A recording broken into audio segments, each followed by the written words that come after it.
आपका स्वागत है हमारे वीडियो में। आप अगर जीवन में आगे बढ़ना चाहते हो तो इस वीडियो को पूरा जरूर देखना। आज हम आपको दुनिया के सबसे महान इंसान के बारे में बताने जा रहे हैं।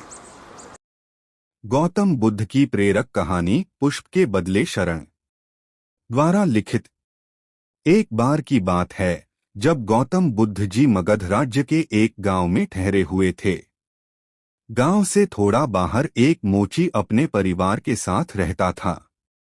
उस मोची के घर के पास एक तालाब था। एक दिन रोज की तरह सुबह मोची तालाब किनारे पानी लेने गया। वहां उसने तालाब में एक बहुत ही अद्भुत पुष्प देखा।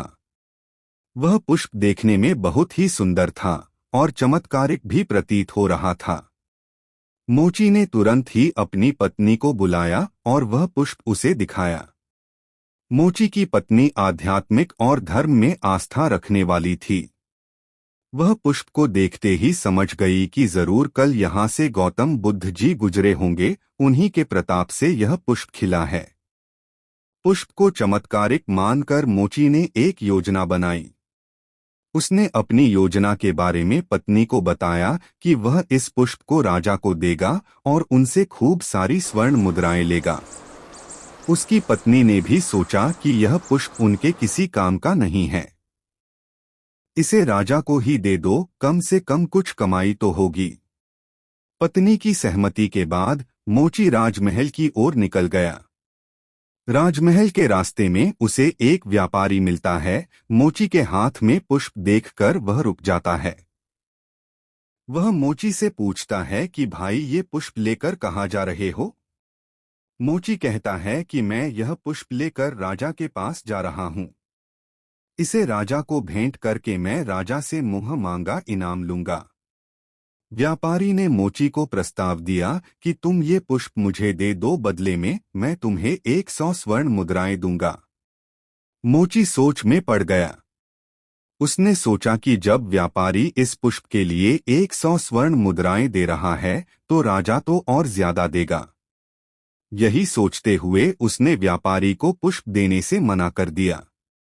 थोड़ा आगे चला ही था कि उसे रास्ते में राजा आते हुए नजर आए, जो गौतम बुद्ध के दर्शन के लिए जा रहे थे। राजा भी मोची के हाथ में वो दिव्य पुष्प देखकर अचंभित हो गए। राजा ने मोची को पुष्प के बदले 1000 स्वर्ण मुद्राएं देने के लिए कहा। यह सुनते ही मोची के मन में एक अजीब सी चेतना आई और वह राजा को पुष्प न देकर दौड़ता हुआ सीधे महात्मा बुद्ध के पास जा पहुंचा। महात्मा बुद्ध जी मोची को देखकर हैरत में पड़ गए। उन्होंने मोची से पूछा तो मोची ने उन्हें सारी बात बताई।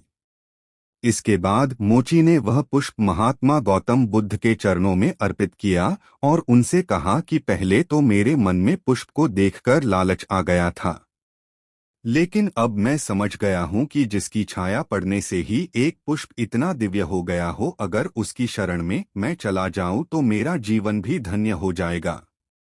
इसके बाद वह आजीवन महात्मा गौतम बुद्ध का शिष्य बनकर रहा।